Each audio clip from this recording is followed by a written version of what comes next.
esta, que contrario a lo que se suele pensar, es uno de los oficios más nobles y de la más alta jerarquía espiritual. Que se escuche bien y que se escuche lejos. La auténtica política es profundamente humana en su fundamento, en su esencia y sobre todo cuando se practica en bien de los demás y en especial de los pobres. Amigas, amigos entrañables, sigamos el cambio de mentalidad, la revolución de las conciencias. Hagamos realidad y gloria el humanismo mexicano.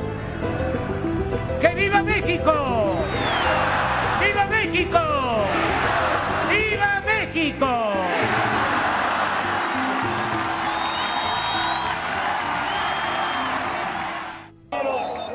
Buenos días, compañeros y compañeras. En los juzgados de México se sabe, es bien sabido, que la diferencia entre un abogado bueno y un gran abogado es que el buen abogado conoce la ley, pero que el gran abogado conoce al juez. Los tejidos de intereses que se manejan a nivel de los juzgados son increíbles. Desde hace décadas, el pueblo de México tiene hambre y sed de justicia. En tiempos de la colonia, muchos jueces de la Nueva España se vendían al igual que los jueces de la Vieja España. A los juzgadores novohispanos les ajustaba un soneto que el poeta Francisco de Quevedo le dedicó a un juez mercadería. El soneto dice: las leyes con que juzgas, oh Batino, menos bien las estudias que las vendes. Lo que te compran solamente entiendes, más que Jasón te agrada el vellocino. El humano derecho y el divino, cuando los interpretas los ofendes, y al compás que la encoges o la extiendes, tu mano para el fallo se previno. No sabes escuchar ruegos baratos, y solo quien te da te quita dudas. No te gobiernan textos, sino tratos. Quiero recordarles que en los sentimientos de la nación, José María Morelos planteó que como la buena ley es superior a todo hombre, las que dicte nuestro Congreso deben ser tales que obliguen a constancia y patriotismo, moderen la opulencia y la indigencia, y de tal suerte que se aumente el jornal del pobre, que mejore sus costumbres, alejando la ignorancia, la rapiña y el hurto. Sin embargo, y esto todos lo sabemos, es un hecho que a lo largo de nuestra historia, el Poder Judicial ha favorecido a los opulentos y ha maltratado sistemáticamente a los indigentes. En momentos específicos, incluso ha favorecido la rapiña y el hurto. No cabe duda de que el Poder Judicial en México ha tenido momentos brillantes. Esto ocurrió en tiempos de la Constitución del 57. Después de la Constitución del 57, ustedes saben, los cargos eran votados por el pueblo. A los ministros los votaba el pueblo. Y en este periodo, los jueces mexicanos tuvieron un momento extraordinario. Es el mejor periodo de la Suprema Corte de Justicia. Ahí sí tuvimos una Suprema Corte de Justicia independiente y respetada. ¿Saben quiénes fueron jueces en aquel momento? Gentes como Benito Juárez, gentes como Sebastián Lerdo de Tejada, gentes como José María Iglesias, gentes como Ignacio Luis Vallarta, gentes como Ezequiel Montes, gentes como Vicente Riva Palacio. Y fíjense bien, en los primeros 4 años del gobierno de Díaz, la Corte tuvo un papel brillante, pero Díaz se empeñó en someter a la Corte a sus designios y la sometió al poder presidencial. Y a partir de ese momento, las Cortes, los jueces, fallaron una y otra vez a favor de los intereses de las grandes empresas, a favor de los intereses de las compañías deslindadoras y en contra de los intereses de los pueblos originarios y en contra de los intereses de los trabajadores. La Constitución de 1917 surgió para acabar con este sistema de justicia venal, pero no lo logró terminar. Y les voy a dar un ejemplo muy sencillo. La Constitución de 1917 establecía claramente la propiedad de la nación sobre la riqueza del subsuelo, sobre el petróleo. Pero es un hecho que la Suprema Corte falló sistemáticamente a favor de las grandes empresas petroleras durante décadas. De modo que la expropiación petrolera solo se pudo hacer hasta 1937, cuando tuvimos por primera vez una Suprema Corte de Justicia que efectivamente obedecía a los sentires del pueblo de México. Yo quiero decirles que en la era neoliberal esta tradición de una justicia vendida, de esta justicia venal, se aceleró. En la era neoliberal absolutamente todo se puso en venta. Pusieron en venta el agua, la tierra, el subsuelo y también pusieron en venta a la justicia.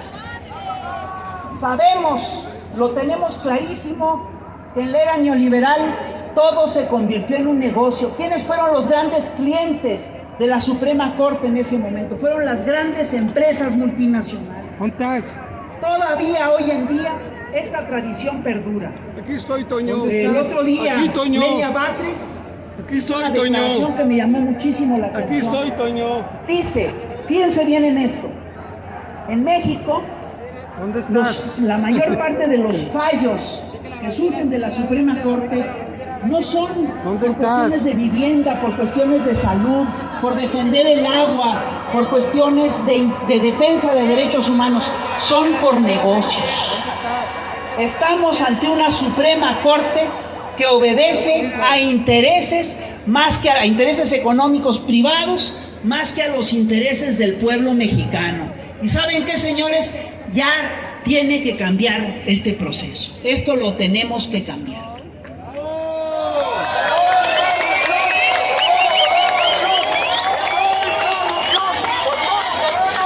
El pueblo unido jamás será vencido. El pueblo unido jamás será vencido. Miren, esto no es todo. En el año 2001, un alto oficial de las Fuerzas Aéreas Norteamericanas, un señor que se llama Charles Dunlap, lanzó una tesis que es muy provocadora. Habló de lo que es la guerra judicial, del lawfare, y se inventó una cosa que es muy clara. Entendió que se podía usar el aparato de justicia como si fuese un aparato militar para conseguir un objetivo particular. Eso es lo que es la guerra judicial. Y quiero decirles que desde el año 2001, que desde esos tiempos, se utiliza la guerra judicial para favorecer intereses específicos y para fregar actores políticos progresistas en toda América Latina. En 2005 le hicieron guerra judicial a Andrés Manuel López Obrador para sacarlo de la boleta presidencial. Eso es lo que fue el proceso de desafuero. Luego le han hecho guerra judicial a Lula da Silva, a Dilma Rousseff, la sacaron del gobierno. A Lula da Silva lo metieron a la cárcel mediante un proceso judicial sin ningún sustento. Le hicieron guerra judicial a Manuel Zelaya, le hicieron guerra judicial a Pedro Castillo, le hicieron guerra judicial a Cristina Kirchner, le hicieron guerra judicial a Rafael Correa. La guerra judicial es una de las estrategias de la guerra híbrida, de la guerra de cuarta generación, y es una herramienta del imperio al servicio de sus intereses. Aquí en México esto tiene que parar. Tenemos que detener esta guerra judicial y la vamos a detener, entre otras cosas, con la reforma judicial. La reforma judicial va.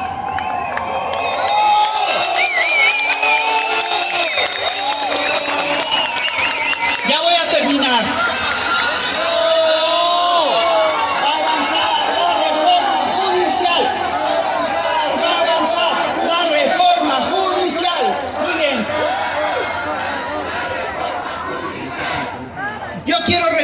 lo siguiente. Desde el 2018, cuando Andrés Manuel ganó la presidencia de la República, el aparato de justicia emprendió una larga y muy agresiva guerra judicial.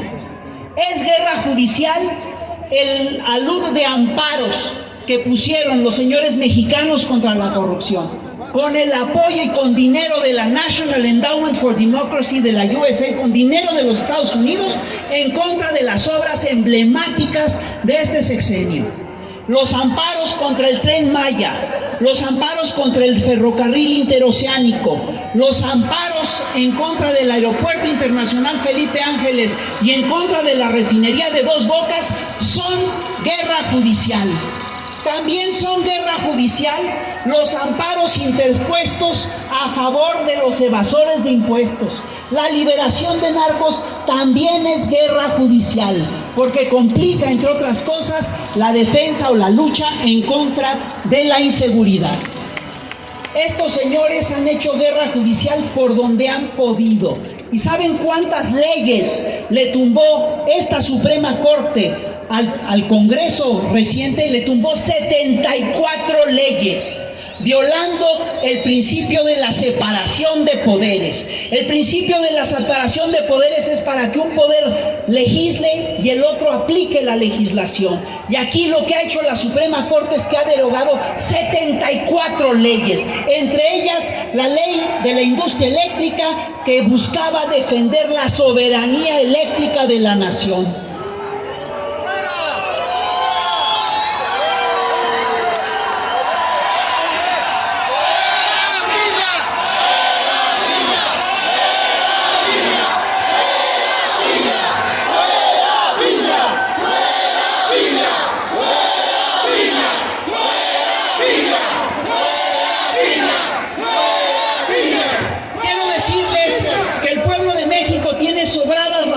Para defender la reforma al Poder Judicial que fue aprobada hace unos días en la Cámara de Diputados y que se va a discutir en esta semana en la Cámara de Senadores.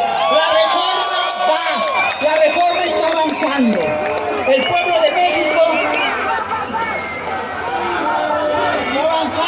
La reforma sí va a pasar. Sí va a pasar. La reforma va a pasar. Sí va a pasar. Sí va a pasar. Sí va a pasar. Sí va a pasar. Sí va a pasar. Como yo les decía hace un ratito, el pueblo de México tiene hambre y sed de justicia desde hace siglos. Y por primera vez estamos ante la posibilidad de conseguirla. Quiero decirles que el actual aparato de justicia está en gran medida corrompido y que está al servicio de intereses privados y extranjeros, pero no del pueblo de México. La aprobación, fíjense en esto, la aprobación de la reforma judicial nos puede llevar a un punto de no retorno en materia de transformación. Si logramos detener la guerra judicial, le estamos quitando un aparato muy importante a los enemigos de la Cuarta Transformación. Así, en esa medida, estaremos ante la posibilidad de conseguir, de hacer que México sea efectivamente para los mexicanos y que además tengamos un México con justicia. Miren, esta reforma judicial recoge una demanda histórica popular y le pone límites a los peores grupos de interés. Por eso protestan tanto los conservadores y por eso protesta tanto el embajador de Estados Unidos, Ken Salazar. Le queremos decir a Ken Salazar que no estamos legislando para él, ni estamos legislando para los intereses de sus empresas y de las empresas que él defiende. Vamos a litigar por los intereses de los mexicanos. Eso es lo que estamos haciendo. Quiero decir para acabar que la guerra judicial siempre viene aparejada de una guerra mediática.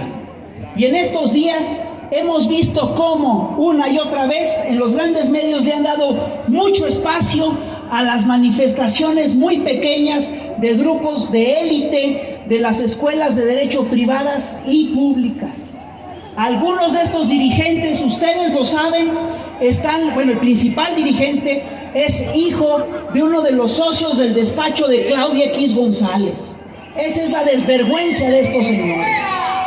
Y al tiempo que le hacen mucha propaganda a esas manifestaciones, callan lo que es el verdadero sentir del pueblo de México. El día de ayer hubo una marcha enorme en Guerrero de estudiantes a favor de la reforma y los medios no dijeron nada. El día de antier hubo marchas enormes en Veracruz, en Oaxaca, en Puebla, en Coahuila, en Toluca, a favor de la reforma y los medios no dijeron nada. Les apuesto lo que quieran a que van a minimizar esta marcha. Van a hacer como que no existió. ¿Y saben qué? Nos tenemos que hacer escuchar. Nosotros tenemos que tener muy claro que la reforma judicial va. Muchísimas gracias.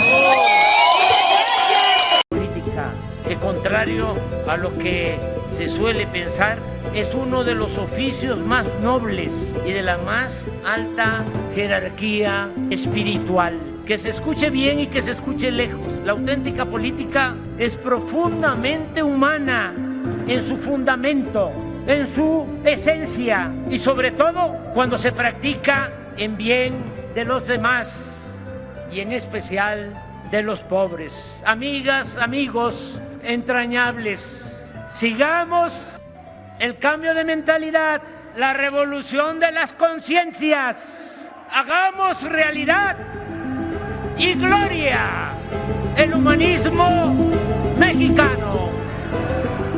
¡Que viva México! ¡Viva México! ¡Viva México!